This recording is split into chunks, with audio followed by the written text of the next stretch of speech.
Bom dia a todos, bom dia a todas, sejam muito bem-vindos e bem-vindas a mais um ICL Mercado Investimentos. Bom dia para você que está nos acompanhando também lá do Maranhão, pela TV UFMA. Sejam muito bem-vindos e bem-vindas aqui ao nosso programa. E hoje é segunda-feira, dia de saber as expectativas do mercado, tanto para a Bolsa quanto para os principais indicadores macroeconômicos, porque hoje saiu o relatório Focus aí na segunda, como tradicionalmente deveria ser, e a gente vai descobrir aí se o mercado assistiu o show da Madonna ou se ele ficou em casa assistindo ali Bebê Rena. Vamos descobrir aí o que o mercado está pensando para a Bolsa e para os indicadores aí do nosso Brasilzão. Mas a gente vai falar também de outros dados importantes, a gente vai falar aí do resultado do governo central, aí, resultado primário, e vamos trazer também o PMI composto de serviços que saiu também nessa manhã, agora há pouquinho. Então a gente vai trazer todos esses dados para vocês, mas antes de tudo isso, quero dar boas-vindas para o André, que voltou aqui com a gente, está de casa se recuperando, mas já está aqui conosco. André, bom dia, como você está? Bom dia, Débora, bom dia a todos os nossos telespectadores. Vamos indo aí, não 100% aí, mas o suficiente para conversar com vocês hoje aí, para a gente voltar a se falar depois de um longo tempo aí. Tem aí o resultado primário, vamos espantar um pouco mais ainda essa coisa aí do risco fiscal aí, que a gente está tendo bons resultados mensais aí, mostrando aí que não temos muitos problemas fiscais nesse momento, mas vamos discutir um pouco mais sobre isso. Vamos falar do mercado aí, que eu acho que ele viu a Madonna aí, porque o mercado ficou bem agitado aí. Eu não sei se ele é muito conservador ou não, mas ele aumentou de novo a perspectiva de taxas de juros aí. Vamos discutir sobre isso aí. Tem bastante coisa aí, a gente tem dados aí da China. Então já vamos então para a nossa agenda, Débora, para você explicar para a gente o que nosso telespectador pode enfrentar hoje. Vamos lá, porque a gente tem uma agenda recheada hoje, 3 páginas aí de agenda, porque saem bastantes indicadores, não nos Estados Unidos, porque por lá a gente tem dirigentes do Banco Central falando durante o dia, mas no restante do mundão a gente tem bastantes indicadores saindo. Então, no Japão e no Reino Unido, hoje é feriado, então na semana passada a gente teve alguns dias de feriado no Japão, hoje os mercados financeiros por lá ficaram fechados e no Reino Unido também permanecem fechados aí nessa manhã de segunda, então sem movimentação no Japão e no Reino Unido. Antes da abertura aqui no Brasil, saíram os dados, os resultados corporativos da BB Seguridade e às 6 horas da manhã a Eurostat soltou ali o PPI de março, o PPI é índice de preços ao produtor, e já aqui adianto que ele ficou melhor do que o mercado esperava. A gente teve na França também a OCDE divulgando o índice de preços ao consumidor de março, então a gente teve também essa divulgação, também teve uma surpresa aí, e temos aí o diretor-gerente do BIS participando junto a dirigentes do Banco Central Europeu de um fórum sobre inovação às 8 horas na Suíça. Às 8h25 saiu o relatório Focus, então ele voltou para segunda-feira. Temos também o setor público consolidado de março, saindo aí, a gente vai trazer os 2 dados para vocês, saindo às 8h30. Na seguida, tivemos aí na esteira, o S&P Global divulgando o PMI composto e de serviços aqui do Brasil. Vamos trazer também esses dados e aí a gente começa com algumas divulgações ao longo do dia aí nos Estados Unidos. Saiu o PMI Global de Serviços, então o PMI dos Estados Unidos ainda não saiu, nem o composto de serviços, mas a gente tem o PMI Global de Serviços, que mede ali a atividade do setor de uma forma geral no mundo. E aí a gente começa a ter os dirigentes do Fed voltando a falar, então nessa semana eles voltam ali para o radar, trazendo ali suas percepções em relação à política monetária dos Estados Unidos. Isso tem alguma chance aí de ganhar peso nessa semana, porque nessa semana a gente também tem decisão de política monetária aqui no Brasil, e isso está aí bastante no foco. Então a gente deve ter mais uma semana voltada aí para essa discussão em relação à política monetária. E aí a gente segue a nossa agenda com as divulgações que a gente tem depois do fechamento também. Tá? Então vamos colocar aí na tela, porque vai sair PMI do Japão, PMI composto de serviços do Japão, às 9h30 da noite. E a gente tem também o Javier Milei falando na Argentina. Vamos ver o que ele vai falar por lá. E se ele falar alguma besteira, a gente já traz amanhã. E a gente tem uma série de dados aí que saem depois do fechamento, balanço do Itaú Unibanco, CCR, Redditor, TIM Brasil e Vamos. Então aqui Esses dados saem depois do fechamento aqui no Brasil. Então, essa é a nossa agenda de hoje, né? Então, uma agenda com bastantes resultados corporativos aqui do Brasil e dirigentes do Fed que devem ficar aí no radar, além dos indicadores importantes que já saíram pela manhã.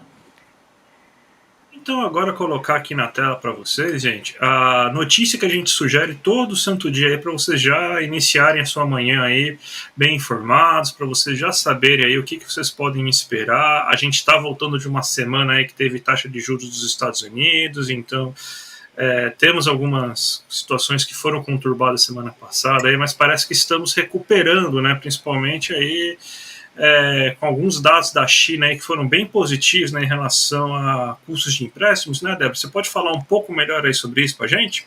Exatamente. A gente teve na semana passada uma semana alongada de feriados na China. Então, a gente teve o mercado chinês fechado da quarta-feira até essa segunda-feira de manhã, que os mercados reabriram, então estão retomando aí após o feriado. E na semana passada, apesar de ter sido feriado lá na China, a gente teve uma reunião de cúpula do governo chinês, né, e essa reunião discutiu medidas para acelerar a economia chinesa. E uma das medidas discutidas foi justamente cortes aí nos empréstimos, nas taxas de juros de empréstimos importantes para tentar acelerar essa economia chinesa e alguns incentivos importantes ao setor imobiliário, que é um setor que está bem fragilizado por lá.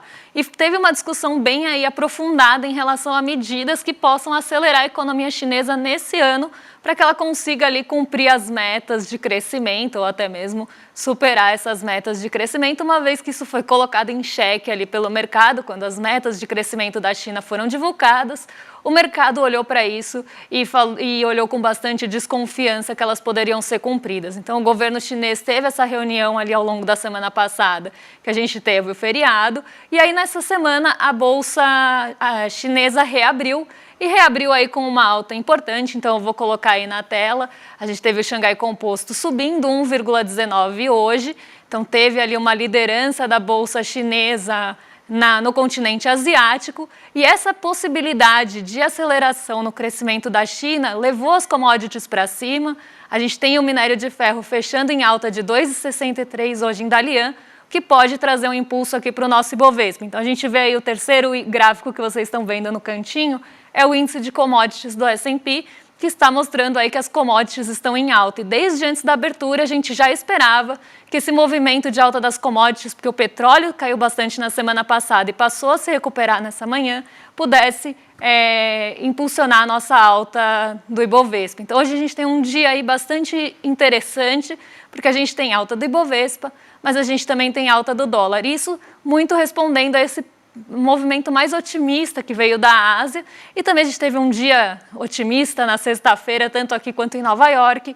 A gente tem essa continuidade de movimento, mas sobretudo esse impulso a mais vindo aí do continente asiático e da China, principalmente em demanda aí de possibilidade, na verdade, de aumento de demanda por commodities. Então isso está impulsionando o nosso Ibovespa para cima, e ele está subindo junto aí aos preços das commodities hoje. Vamos para o Brasilzão aí, porque tem o nosso assunto preferido, Débora, que é fiscal, o risco fiscal, primo do fantasma do comunismo está aqui de novo. Aí a gente teve aí agora, nessa manhã, né, que o Banco Central ele divulgou, né, o resultado primário, o resultado fiscal completo, tem primário, nominal, tudo, né, do governo central, e você tem aí que a gente registrou um superávit de 1,1 bilhão no mês de março. Então significa que a gente arrecadou 1,1 bilhão a mais do que foi gasto. Vamos colocar o gráfico aí já para vocês entenderem aí como que está a trajetória da dívida, pelo menos durante esse ano. Então tem aqui o gráfico, né? A gente tem aqui você teve o primeiro mês aí, foi um superávit bem considerável em janeiro, né? Foi de 102,14 bilhões aí que a gente teve aí de superávit nesse momento, sendo que em fevereiro a gente teve aí um déficit de 48,69 bilhões e teve já um superávit aí de 1,17 bilhões. O que está acontecendo justamente é o quê? O governo está conseguindo arrecadar mais do que aquilo que estava esperando. É o terceiro mês já que a gente já divulgou, inclusive, né, que o governo está conseguindo uma arrecadação maior do que aquela esperada pelo mercado. E isso está fazendo com que você alcance mais fácil os superávites. O que é resultado disso? é resultado justamente do aumento de gasto que vocês tiveram no ano passado. Então, você aumentou o gasto, o ritmo de atividade econômica melhorou, então agora começa os gastos que aumentaram no ano passado, começam a dar frutos agora, aumento do salário mínimo, maiores abonos, maiores pagamentos aí de benefícios sociais, mais gente entrando no programa. Então, tudo isso colocou renda na mão dos trabalhadores, as pessoas estão comprando, o comércio está mais animado, a indústria está mais animada, então você está aumentando a atividade econômica. Aumentando a atividade econômica, você tem mais imposto sendo arrecadado, isso daí está melhorando a situação das contas públicas. Tanto que a gente tem, já nesse ano, um acumulado de 54,6 bilhões aí somente nesse ano, tá? Então esse é o resultado primário anual, ou seja, nesses 3 primeiros meses. Aqui a gente tem o que é a meta do governo, né, que é você fazer 0,5% de déficit, que mais ou menos 100 bilhões mais ou menos assim de negativo, nesse acumulado em 12 meses, que ainda está elevado, 252 bilhões, em volta de 2,29% do PIB, justamente pelo fato que a gente teve aquele pagamento muito expressivo dos precatórios no ano passado. Então, esse pagamento dos precatórios ainda é o que está afetando. Lembrando que a gente é em 12 meses, então, somente em dezembro de 2024 que o efeito desses precatórios vai sumir das contas públicas aí no acumulado em 12 meses. Mas isso aí serve para mostrar algumas coisas aí para a gente. Primeiro, que mesmo se você tiver um déficit esse ano, o déficit não vai ser tão elevado. Ainda mais que o governo tem todas essas travas e tudo mais. Segundo, que está fazendo um alarde muito grande para uma situação em que você tem pelo menos um começo de mês muito bom. Você tem um começo de ano muito bom aí, principalmente na arrecadação. E outra coisa a gente vai precisar ficar atento agora, e eu espero aí que agora esse tema de risco fiscal e tudo mais saia um pouco da pauta, porque a gente, por exemplo, no Série Notícias Primeira Edição, a gente falou muito sobre isso, né? E a gente vai precisar gastar agora, mais do que nunca. Agora não tem que pensar em risco fiscal, agora não tem que pensar em fechar conta, justamente porque a gente tem que reconstruir um estado inteiro, que é o estado do Rio Grande do Sul. Não vai ser com a mão invisível que você vai reconstruir isso, não vai ser só com a ajuda da iniciativa privada, não. Você vai ter que ter a mão pesada, forte e dinheiro do governo federal para você fazer essa reconstrução. Então eu espero que você tenha permissão agora, em vez de você ficar correndo atrás de um superávit, de um déficit muito baixo para esse ano, que a gente largue um pouco a mão disso, principalmente que a gente tem que chegar, a gente tem que salvar o Sul. E não vai acontecer nada demais com nossas contas, tá? A gente vai continuar vivendo, não vai ter inflação nem nada. A inflação vai vir por outros caminhos, tá? Então o pessoal vai falar, já adianto agora, o pessoal vai falar que se tiver esse aumento fiscal aí para salvar o Rio Grande do Sul, a inflação vai vir disso. Não, a inflação vai vir porque você teve uma quebra de soja, de arroz, vai vir dos alimentos pela destruição climática. Então já adianto aí antes que assim, daí já gravem aí para não falar aí que eu não falei antes. Então, gente, eu espero que a partir de a gente tem que ficar ligado com a situação, porque do dia para a noite também tudo isso mudou, né, Débora? Exatamente. Olha, André, eu não quero te decepcionar. Eu ia deixar até para falar isso antes da nossa abertura de mercado, mas hoje de manhãzinha eu já li uma notícia falando sobre isso do mercado financeiro, apontando aí o risco fiscal como um dos principais pontos que deveriam ficar no radar hoje, porque hoje sairia o resultado primário de março, mas não só isso, né? Apontando aí também esse gasto extraordinário que o governo deve ter, o governo central, o governo federal deve ter na reconstrução do Rio Grande do Sul. Então, esse papel de gastos extraordinários que devem entrar agora em pauta podem alterar o nosso superávit ou o nosso déficit aí nesse ano. E aí começaram já a falar, assim, de risco fiscal. Então, o mercado está olhando para um risco fiscal no momento em que pessoas estão morrendo, estão perdendo tudo, e o mercado está olhando que isso pode afetar as contas do governo no fim do ano, que pode descumprir as suas metas por conta de gastos extraordinários. Então, assim, né, vamos combinar que o mercado, bastante insensível em relação a toda a situação, está olhando isso e está colocando no radar que poderia mexer com a nossa bolsa. Então, ninguém está olhando, inclusive algumas notícias pontuais de alguma empresa teve uma paralisação no Rio Grande do Sul, também de forma muito insensível, mas a manchete era justamente essa, fiscal no radar, por conta da situação do Rio Grande do Sul, que eu acho uma tristeza. Falo com muito pesar também, como todas as outras notícias que a gente traz aqui. Mas, André, já estou te decepcionando, porque o mercado já colocou isso em pauta e colocou em manchete, viu? Tá em cima do telhado, esperando resgate aí em Canoas, o mercado não quer que gaste dinheiro com você. Isso é gasto, gente. Daí não pode gastar dinheiro com você, porque senão vai prejudicar as contas públicas. Salvar você, sua família, dar alimento para você, não pode, gente, não pode, porque senão vai acabar com o Estado brasileiro. Você é fardo, você é fardo. É isso que o mercado te enxerga assim, gente, como um fardo. Você não passa de um número para o mercado. Ele não importa quantas pessoas morreram, quantas pessoas vão morrer, o quanto precisa de gastar de dinheiro. Isso não deveria ser pauta. Mas não, o risco fiscal, vai acelerar a dívida pública, que isso daí vai gerar inflação, não sei o quê. Tem pessoa morrendo, gente, tem gente morrendo. Mercado, seja um pouco menos sem vergonha, pelo amor de Deus, porque isso aí é uma vergonha, assim. Só um economista, eu já falei isso algumas vezes, só um economista tem coragem de falar um negócio desse aí sem ficar corado. Eu não tenho. Felizmente eu não sou esse tipo de economista. Sim, não somos aí economistas de planilha que ficam olhando aí só para esses dados planilhados e não olham para a vida das pessoas. Afinal, economia é uma ciência social e a gente sempre tem que lembrar disso. Mas vamos continuar então por aqui, porque a gente tem outros assuntos aí para tratar com vocês, embora esse tire a gente bastante do sério. A gente precisa aí seguir nas notícias do dia, porque hoje também saiu o PMI, né, que é o Índice de Gerentes de Compras aqui do Brasil. A gente teve a divulgação do PMI composto e PMI de serviços. O PMI industrial já tinha saído na semana passada e foi bastante surpreendente. Então a gente vai falar agora do PMI de serviços e composto, que saiu nessa manhã, e aí junto ao industrial, porque os dois têm uma participação aí no nosso PMI composto. PMI, Índice dos Gerentes de Compras, é o apelido que se dá para esse dado, porque é um nome em inglês, então a sigla fica PMI, mas é Índice de Atividades dos Gerentes de Compras aqui do Brasil de abril, tá? Então vamos ver aí qual foi a trajetória desse mês, porque a gente teve uma ligeira queda no PMI de serviços, no Índice de Gerente de Compras de Serviços.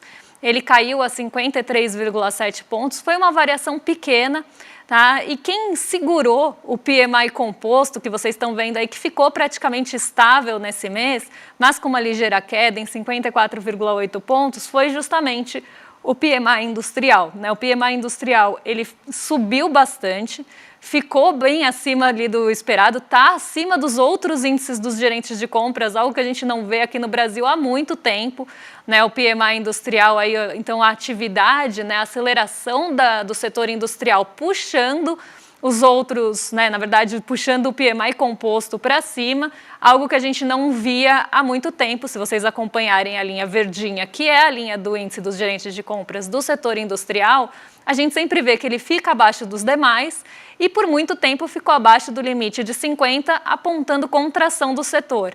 Então, o que a gente está vendo agora do setor de serviços? Ele continua em expansão, então ele está expandindo, mas expandindo em um ritmo menor do que estava no mês passado, mas um ritmo ligeiramente menor.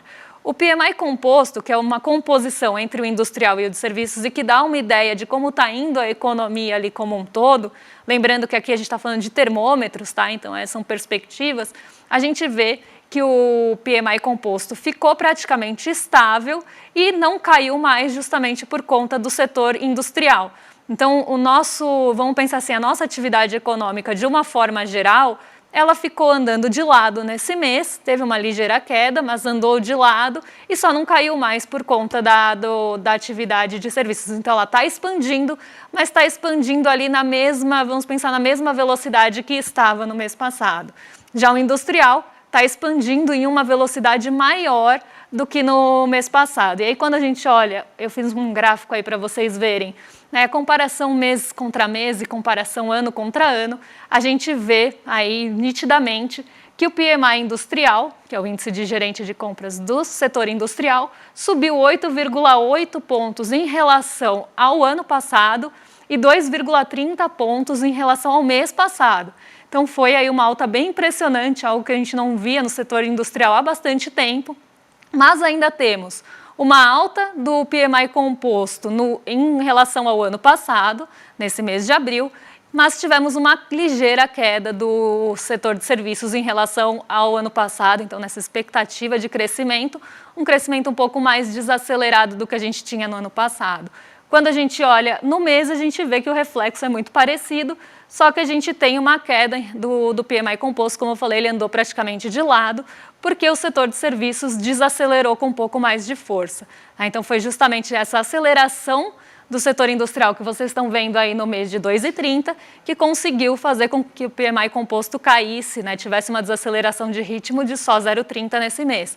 Então, o que isso está trazendo aí para a gente? Que no mês de abril pode ser que a produção industrial supere ali, né, tenha uma alta importante, a gente ainda não tem esses dados, vamos ter daqui a pouco, no mês que vem, e que o setor de serviços pode ter ali uma alta, mas uma alta menor, né, até beirando ali uma estabilidade ou algo assim. Então, é isso que o índice de gerente de compras está falando para a gente, e a gente tem aqui esse retrato agora completo, porque até semana passada só tínhamos do setor industrial.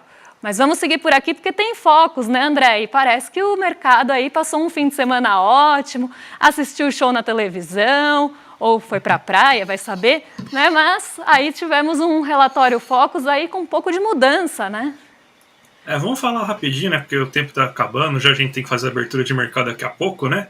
Mas o Fox aí, ele, depois de um Focus vagabundo, vamos chamar assim, né? Que não mudou nada na última semana, a gente teve alguma mudança finalmente, né? Vamos colocar a próxima tela aí só para a gente explicar as principais mudanças. As mudanças esperadas, que era o IPCA está caindo ainda com essa tendência de queda, o PIB está subindo, essa tendência de alta aí, deve chegar cada vez mais próximo de 2,10, 2,20, o IPCA caindo mais para próximo da meta. A questão é, de novo, a Selic. Selic subiu de novo, então agora metade das pessoas acreditam que a Selic vai ficar em 9,50 esse ano, e metade das pessoas acreditam que a Selic vai ficar em 9,75, então já está aumentando. A reunião do Fed, lá, a decisão do Fed foi um balde de água fria bem grande aí. Agora a gente nem sabe se, talvez, aí, por causa até desse resultado aí, teme-se aí sobre se vai ter queda de taxa de juros agora na próxima reunião, que seria um absurdo não ter, né? Mas teme-se ainda isso, né? Teme-se inclusive se vai parar antes ou não essa queda de taxa de juros, ela vai durar até o final do ano. Então, o que aconteceu foi justamente essa mudança aí, com de novo esse dia da marmota afetando a gente, né, Débora? Com os Estados Unidos lá, justamente com os Estados Unidos atrapalhando a nossa política monetária, né, e a gente tendo esses resultados aí, essa aumento de expectativa aí da Selic, né. Exatamente. Eu vou passar aqui rapidinho também pelo termômetro da Bolsa, só vou colocar ele aqui na tela para vocês entenderem o que o mercado espera nessa semana. A gente tem uma expectativa da semana de alta, tá? Então o mercado espera que nessa semana a nossa Bolsa feche em alta, tá? Não tem previsão de queda para essa semana, então o mercado se dividiu aí, né, os entrevistados da pesquisa em 66,67% esperando alta e 33,33% esperando estabilidade, sem previsões de queda na semana. Na semana passada o mercado errou, porque o mercado achava que a bolsa ia andar de lado, mas ela subiu em 57%, segunda semana de alta consecutiva, uma semana que sim tinha ali seus desafios e a bolsa andou de lado por muito tempo e só conseguiu dar um salto mesmo nas duas últimas sessões depois do feriado. Então a gente vê esse movimento aí predominantemente esperado para essa semana e a gente deve ter a bolsa em alta. Antes de fazer o giro, André, eu vou me despedir de você. Melhoras aí, fique bem, para que você possa voltar aqui com a gente no estúdio. Amanhã tentarei, vamos ver, não garanto, mas eu tentarei. Gente, um abraço, até a próxima e tchau, tchau. Volte quando estiver 100%. Então, vamos lá. Vou passar aqui o giro de mercado rapidinho com vocês, porque o tempo já está acabando, eu preciso entregar para o rolê. Então, vamos lá. Nossa bolsa está subindo hoje, tá? E está subindo hoje pelo motivo aí de queda nas treasuries de 10 anos. Então, a gente tem uma queda nas expectativas dos juros dos Estados Unidos. Isso porque os dados do relatório de emprego que saíram na sexta-feira, e eu trouxe aqui para vocês, ficaram abaixo do esperado, e eu trouxe com pesar também, porque eles comemoraram um desemprego acima do esperado e um número de criação de vagas abaixo do esperado, então um desaquecimento do mercado de trabalho desse país norte-americano, e aí a gente vê, né, isso refletindo nas treasuries. Então o mercado está esperando agora que tem uma redução nesse ritmo que estava tendo aí de alta dos juros ou de expectativa de alta dos juros. Então, as treasuries hoje continuam em movimento de queda e isso está trazendo ali um impulso extra, além do preço das commodities, para o nosso Ibovespa, que já foi para o terreno positivo. Ficou até um tempinho ali no terreno negativo, mas já conseguiu aí alcançar o terreno positivo e se firmou. Junto ali às bolsas de Nova York, que estão numa alta moderada. Nossa bolsa em dólar também sobe, então a gente vê esse movimento de bolsa em alta, mas a gente também vê o dólar subindo ligeiramente aí a 0,09, agora 0,10. Então a gente vê o dólar reagindo aí um pouco, porque na semana passada ele também caiu bastante e a gente tem aí um pequeno ajuste de expectativas de dólar. Mas muito aí do movimento da nossa bolsa vem pelo impacto que eu já expliquei, da alta do preço das commodities e agora impulso extra aí dos títulos do Tesouro dos Estados Unidos que estão caindo. O DI futuro não está caindo na mesma magnitude também, então a nossa expectativa de juros ela está em alta, porque hoje a gente tinha essa divulgação do relatório, né, do resultado do governo central aí, então tivemos aí todo dívida PIB, hoje saiu todos esses dados e a gente tem um pouco ali de impacto na nossa expectativa de juros. Aí também tem toda a questão que eu já expliquei e que me dá até uma coisa de falar do mercado olhando hoje de manhã para possíveis gastos extraordinários do governo federal. Isso me deixa ali até sem rumo. Então, a gente vê isso também impactando um pouco a nossa curva de juros e o petróleo Brent subindo aí 0,82, porque estamos aí retomando a queda de 6% do preço do petróleo na semana passada,